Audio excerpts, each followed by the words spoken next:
আজিও এগৰাকী মই অতিথিৰ লগত চিনাকি কৰাই দিম আপোনালোকক। চবেই চিনিয়ে পায়, এগৰাকী বিশেষ ব্যক্তি যাৰ গান শুনি আপোনালোকে ভাল পায়। তেখেত মোৰ ওচৰত আহিছে এক্সেছ বাৰ ছেশ্যন লোৱাৰ কাৰণে। মই দেখাই আছোঁ ৰ'ব দেই। চ' এয়া সুৰেখা বা শুই উঠিলে, একদম ছেশ্যন ল'লে, কেনেকুৱা লাগিল?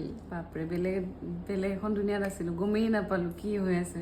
প্ৰথমতে ভাবি আছোঁ কি হ'ব, কেতিয়া ক'ত গুচি গ'লো গমেই নাপালোঁ। একদম বহুত ভাল লাগিল। সুধি আছিল ন কিনো এক্সেছ বাৰ হয়, কিনো হয়? দেখি আছোঁ, এক্সপিৰিয়েঞ্চ ল'বলৈ মন গৈ আছিল, কি হয়, অকণ মেডিটেশ্যন টাইপ হয় এনে বস্তুটো, কি হয়। চ' আজি গম পাই গ'লো। ভাল লাগিলে একদম। মই এটা কথা কওঁ, মোৰ ছেশ্যন দিয়া 10 মিনিটমান হৈ গৈছে, কিন্তু মই আপোনাক জগোৱা নাই।